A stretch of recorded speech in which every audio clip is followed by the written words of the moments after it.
토닥토닥 괜찮아.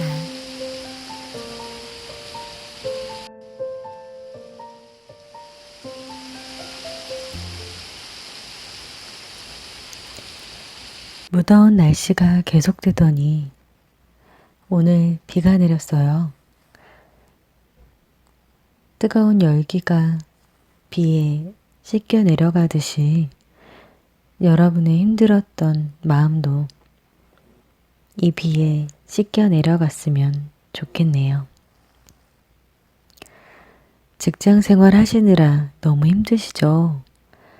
직장 생활을 하면서 가장 힘든 일이 어떤 걸까요? 과중한 업무? 낮은 월급? 근로시간? 요즘 제가 아는 언니가 자꾸 저한테 월요일 같은 X라고 하면서 이야기를 하더라고요. 전 얘기했죠. 사람한테 그렇게 심한 말 하는 거 아니라고. 저도 참 일요일 저녁이 되면 월요일이 온다는 두려움으로 사람들한테 내일이 다시 일요일이라고 말해줘 라고 이야기하곤 했었던 것 같아요. 다들 이런 생각을 한 번쯤 해보셨을 텐데 언제까지 이런 삶을 계속 살아야 하는 거지? 라는 거요. 제가 어릴 때 어머니께 이런 말씀을 드린 적이 있어요. 할머니는 할머니 돼서도 일하니까 너무 힘드시겠다. 나는 나중에 엄마 일 안 하게 해줄게.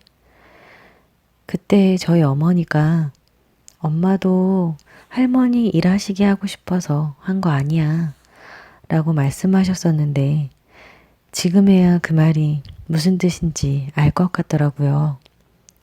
자식이 3명이 있어도 부모님께 당당하게 편히 집에서 쉬시면서 하고 싶은 거 하세요 라고 말하지 못하는 게 지금 제 현실이더라고요.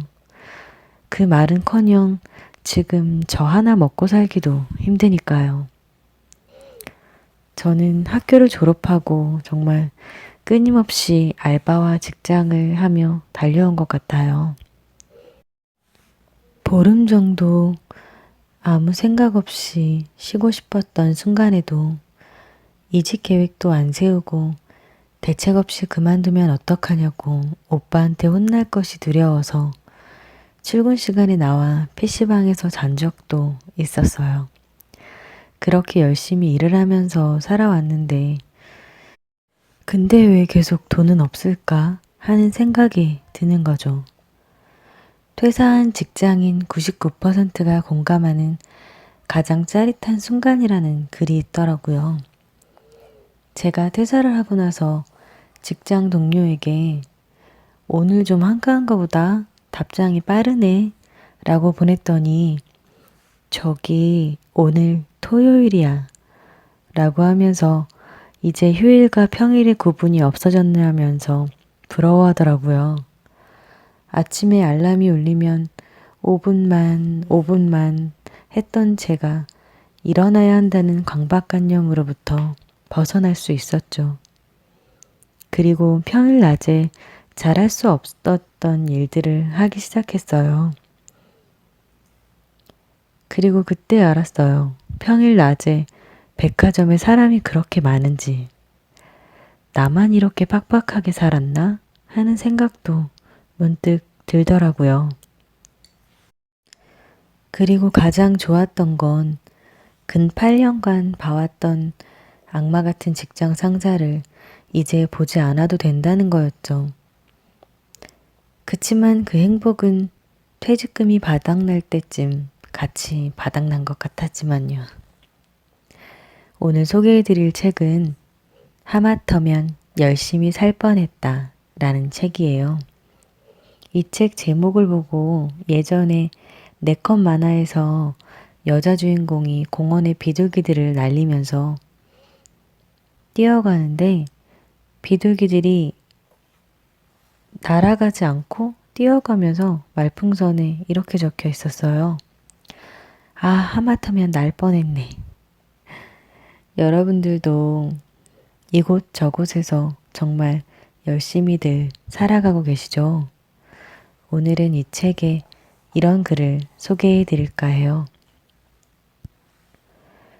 세상은 우리에게 열정을 가지라고 강요하고 그 열정을 약점 잡아 이용하고 착취한다. 그래서 열정을 함부로 드러내는 건 위험하다. 이런 세상이라면 차라리 열정이 없는 편이 더 나을지도 모르겠다. 그럼에도 열정은 좋은 거다. 나를 위해 쓰기만 한다면 말이다. 내가 어떤 것에 열정을 쏟고 있다면 그 열정이 나를 위한 것인지 남을 위한 것인지 생각해 볼 필요가 있다. 내가 알기론 열정이라는 것은 그렇게 자주 생기는 것도 오래 가는 것도 아니다. 열정을 막 쥐어짜내서도 아무데나 쏟아서도 안 되는 이유가 여기에 있다. 열정도 다른다. 함부로 쓰다 보면 정말 써야 할 때 쓰지 못하게 된다. 언젠가는 열정을 쏟을 일이 찾아올 테고 그때를 위해서 열정을 아껴야 한다. 그러니까 열정을 가지려 애쓰지 말자. 그리고 열정은 내가 알아서 하게 가만 놔뒀으면 좋겠다. 강요하지 말고 뺏어가지 좀 마라 좀. 직장 생활을 하면서 내가 무엇을 위해 이렇게 열심히 일을 했나 라고 생각하시는 분들이 많을 것 같아요. 저는 집에서는 누워있기를 좋아하는데 직장에만 나가면 그렇게 열심히 일을 하게 되더라고요. 근데 누가 그러더라고요. 그게 바로 노예근성이라고. 어차피 쉬엄쉬엄 일하는 사람이랑 같은 월급 받는데 결국엔 남 좋은 일만 시키는 거라고. 내가 정작 나 자신을 위해 이만큼 정성을 쏟아부은 적이 있었나? 하는 생각이 들면서 이 두 문장이 보이더라고요. 내가 이만큼 노력했으니 반드시 이만큼의 보상이 있어야 한다는 생각이 괴로움의 시작이다. 보상은 언제나 노력한 양과 동일하게 주어지지 않는다. 내가 이 나이에 정말 부끄러워해야 할 것은 내 나이에 걸맞은 것들을 소유하지 못한 게 아니라 나만의 가치나 방향을 가지지 못하고 살아왔다는 사실이다. 저는 보상 심리가 강한 사람이거든요. 그래서 나는 이만큼 주는데 왜 너는 이만큼만 줘? 라고 항상 서운한 마음을 갖고 살아갔던 것 같아요.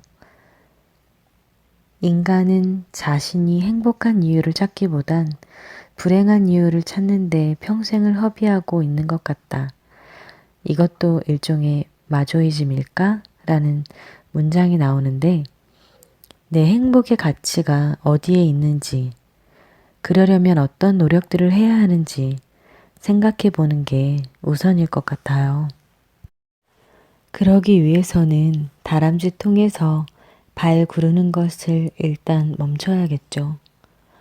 거기에 도움이 되는 글이 다음에 있을 것 같네요. 힘을 빼면 넘어지고 뒤처질까봐 힘을 뺄 생각을 못했다. 부끄럽지만 겁을 먹었다.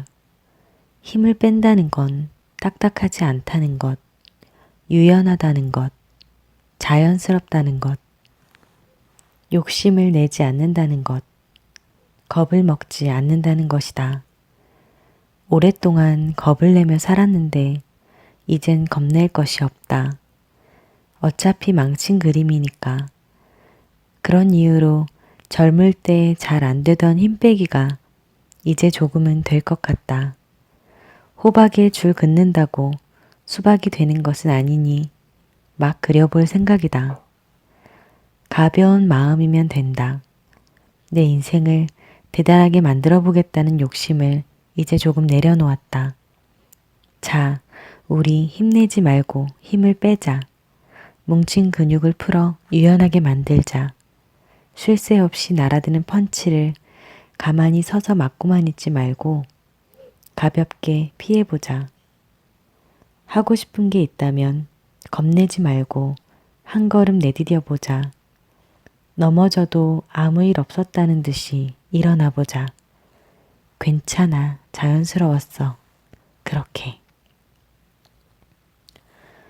그래도 어떻게 그래. 당장 월세를 내야 하는데, 토끼 같은 자식들이 있는데, 학비를 벌어야 하는데, 대출금을 갚아야 하는데, 이런 생각들이 떠오르는 분들이 많을 것 같아요.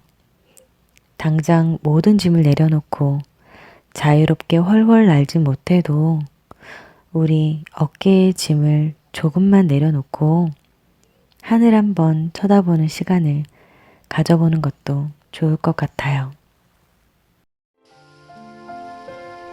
오늘 이야기가 마음에 닿았다면 좋아요, 구독, 토닥토닥